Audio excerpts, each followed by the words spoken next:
ایک دفعہ کا ذکر ہے، ایک ہریالی سے بھرے جنگل میں ایک پیڑ کے اوپر ایک شہد کی مکھی رہتی تھی۔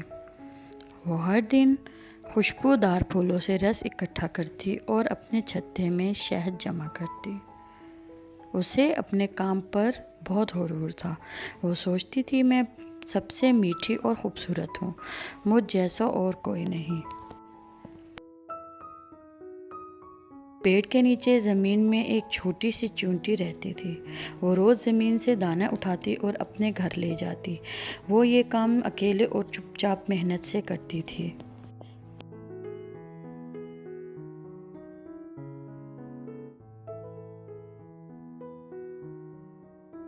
ایک دن مکھی نے چونٹی کو دیکھ کر ہنس کر کہا، ارے چونٹی، تم صرف چل سکتی ہو، نہ اڑ سکتی ہو، نہ شہد بنا سکتی ہو، تمہارا کام تو بورنگ ہے۔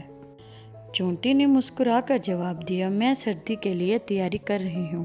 جب سردیاں آئیں گی تو تمہارے پھول نہیں رہیں گے، تب کیا کرو گی؟ مکھی ہنس پڑی، ابھی تو گرمی ہے، سردیاں دور ہیں، میں اڑ کر سب کچھ لا سکتی ہوں۔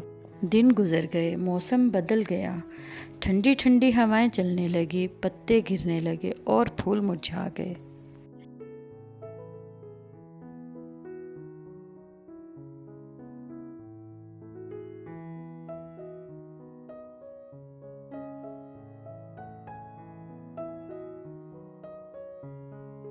ایک رات تیز طوفان آیا، پیڑ ہلتے رہے اور مکھی کا چھتا ٹوٹ کر گر گیا، اس کا سارا شہد بھی بہہ گیا۔ اب وہ مکھی پھول ڈھونڈنے نکلی، لیکن کچھ نہیں ملا، نہ پھول ملے نہ رس، ہر طرف صرف سردی تھی۔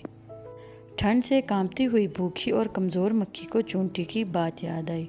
وہ زمین کے نیچے چونٹی کے گھر کے پاس آئی اور دھیرے سے دستک دی۔ چونٹی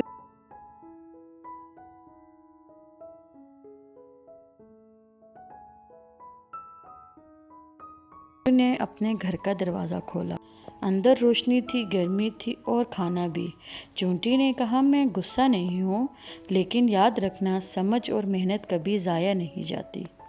مکھی اندر آئی، دونوں نے مل کر گرم گھر میں کھانا کھایا۔ سردی کے دن اب دوستی کے ساتھ گزر رہے تھے۔